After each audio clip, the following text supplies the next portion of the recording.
Look, I've talked about a lot of indie films and indie filmmakers on this channel, and for the most part I enjoyed their product. However, today's film is different, because if you don't actually go support the filmmaker I'm talking about, if it seems interesting to you, I'll actually cry.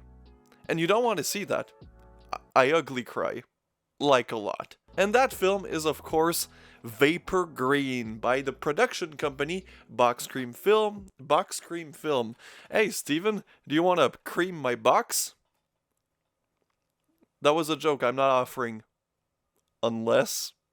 What I actually mean is Box Creep Films' Vapor Green, directed by Steven Grischuk and also written by him. And it also stars the same people as his previous film, which I also really liked, Color Space Blood Red. But before I get into the review, I just want to say that this weekend I will be at Knoxville's Bride of FrankenCon. I will be bald, so here's a picture of how I'll actually look.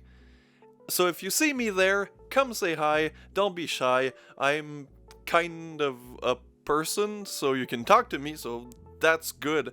So yeah, if you see me, I'll be with Urshel, and of course the Sick on Cinema boys. Don't be shy, I love talking to subscribers. Alright, back to the review. So, what is Vapor Green about? Well, people, it's about drugs. And kids, try non-chemical drugs only and stay in school. And Vapor Green is a sort of strange drug, not a real one, because that would be way too cool, and the first scene of the film is the main character, played by Ian Johnson, telling us what the drug is and how he got into selling and producing it. You see, Vapor Green is a drug that is made out of human brains. Yep. That's one of the reasons I love this movie. And if you mix a certain kind of acid, it creates a vapor that's green. Good guess, kids. And if you inhale that vapor, it's supposedly the best drug ever made, and how they describe it is that you inhale it and you can live the memories of the person's brain. Which, if they had a shitty childhood, might not be the best trip, but that's not mentioned in the movie, so I'll skip over that. And the way he describes it, you don't get hangovers, there's no side effects, and you don't get addicted. Which is hard to believe, because the characters seem quite a bit addicted to the substance. And you inhale that drug through a gas mask and a machine that our main character created. And then we get the title sequence, which I also adore because it's just the main character ripping some sick skateboard moves, while there's these very creative kind of drawing credit sequence that plays. It's really wonderful, it's really creative, and we don't get enough modern movies with interesting opening credits. And the way the title is revealed is our character puking on the camera, and then we get the little title, Vapor Green. I really love the style of the opening sequence. We then get into the meat and potatoes of this film, which is basically our drug dealer named Ricky selling drugs to this old guy played by Steven Grischuk's father, which again is so goddamn wholesome it's gonna make me cry, because this just shows how much of a family and passion project this film was, and how supportive Steven Grischuk's dad, and I assume also mom, are towards his passion. So, that melts your heart, just like how the drug melts your face. And the old guy, I'm sorry, if Steven's dad is watching, you're not old, you're young, you're probably very well hung.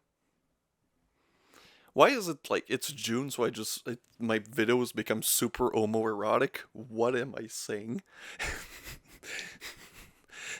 But the main character, Ricky, doesn't really like Fred because he finds him kind of annoying, and that's understandable because he's clearly addicted to Vapor Green. And he always brings other people with him, which is good for Ricky, but also bad because this is probably the only drug that you have to do at the drug dealer's house because it requires a machine, which is not the best thing to have just junkies hanging out in your house, but hey, if it pays. Then we can also see that the selling of drug might affect Ricky psychologically, because he's having these weird ass nightmares, which again, I love the sequence where he just hangs out in a cemetery and you see a bunch of zombies just come out of the grave and basically tear him apart, eat his guts, which is what I love about Steven's film, is that the effects are very well done, especially considering that he has no money, which is why I adore Color Space Blood Red and this film. Steven doesn't let his budget stop him from making what he wants. He finds a way, and that's what filmmaking is about, finding solution,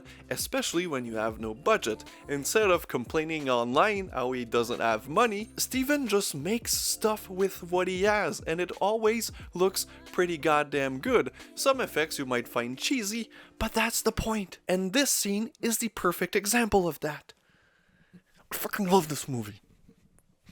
People, go buy it right now. So after he wakes up from his nightmare, we meet Jeremy. And Jeremy is my favorite character of the film. So basically, Jeremy is the man that provides the brains to Ricky. So Jeremy is this funny caricature of a character with like an eye patch who's a grave robber, and he just comes into Ricky's house and he tells him that his a friend that robs grave with him got arrested for hooking, so he's all out of luck and he's running out of brains. So he asks Ricky to go grave rob with him, which Ricky has no choices because he makes a living making drugs out of human brains, so he's kind of fucked if he doesn't have brains. So he's in a pinch, he's like, yo, okay, I guess I don't want to, but I have to. So they go grave a rob? What? So they go rob a grave. And the person they find, well, they bring back to Ricky's house. And during all that time, Ricky is not down for what's happening. He doesn't like the fact that he has a man that's dead in his house, and he especially doesn't like the fact that, you know, he has a man without a brain in his bathtub. That dirties your bathtub, and cleaning a bathtub is no fun. So he makes a new batch of Vapor Green, and it's a hit. He has junkies lining in front of his house, which is not very subtle, just with their money screaming, Vapor Green, Vapor Green, and they just love it. But then Jeremy comes back, and he needs more help. His friend is still in jail for hooking. He needs more brains, especially if Ricky wants to keep his business afloat, because it's a hit, so he needs more brains. One morning, Fred shows up with the girl that was also with him in the beginning. I kind of skipped over that part, although she's probably one of the most important characters. I'm sorry, my brain fried. I would make a terrible batch of Vapor Green. And Fred wants a hit, cause he's addicted, so he asks Ricky for a hit, and then he bribes him with a crisp Benjamin, to which Ricky is like, why not, old man? And then he plugs him into the machine, and then Jeremy comes back again. And Jeremy is a pain in the ass, but I love him. But the issue that time is that he comes back with the corpse of a child, and Ricky is not down with that. Understandably, I mean, you're already bringing a corpse into a house where a drug dealer and maker lives. Last thing you need is a dead kid on your hands. During that time, the girl, her Vapor Green doesn't work. She wonders why and see that her gas mask is not plugged in.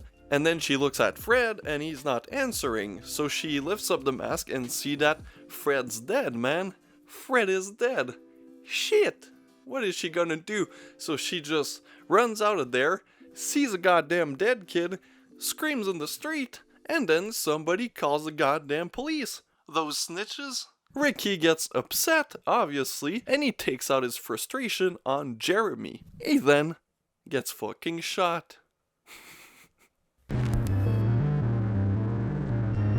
So, what did I think of Vapor Green by David? So, what did I think of Vapor Green by Steven Grischuk? Well, obviously, I love this movie, and I was wondering if I put in the end where I basically spoil the film, but it's a very short film. It's about without the credit and the bloopers, which you should watch because the bloopers are hilarious and you can clearly see how much fun Steven and the crew had. It's like 30 minutes, so it's really hard to talk about without spoiling some major parts of the film. However, this shouldn't be an excuse. As I said in my spoiler warning, you should experience this film by yourself, because I've missed some parts, I've missed some of the greatest parts, because again, my brain fried. But I love this movie. So I love both of Steven's movie, Color Space Blood Red. I covered on my podcast, so you should listen to that. And I just adore this one so much. The idea, the story is very creative. The way it's executed is very creative. There was a lot of problem solving made during the production of this film, which I applaud. The fact that any film is made, especially when you're talking about no budget filmmaking, that's already impressive. So when the execution is so goddamn good, that takes it from a step above. This is one of the most fun super indie film that I've covered recently. Now, maybe you're not gonna like this. If you are not a fan of very homemade filmmaking, you're probably not gonna enjoy this one. It's probably not for you. But if you're a fan of like 80s, 90s, even early 2000s SOV films, or just really indie, low budget, self-made, basement-made horror film, you'll love this one because it has the essential, it's fun, it's created with passion and artistry. The special effects, again, anytime I see Steven's special effects, I'm always surprised because he doesn't let the budget bulge down his creativity and he just goes for it, and it looks amazing. And I just really like what he's doing. I like what Box Group Films is doing. I like his crew. The actors are always a pleasure to see. I love his dad. I love his brother. I love everybody involved with this. Go get yourself this. It's on boxgroupfilms.com. Don't miss out on these. They're fun. They're really, honestly, Steven should have way more attention towards him. Less attention on horror fetish films, more attention on Steven Grischuk. Please.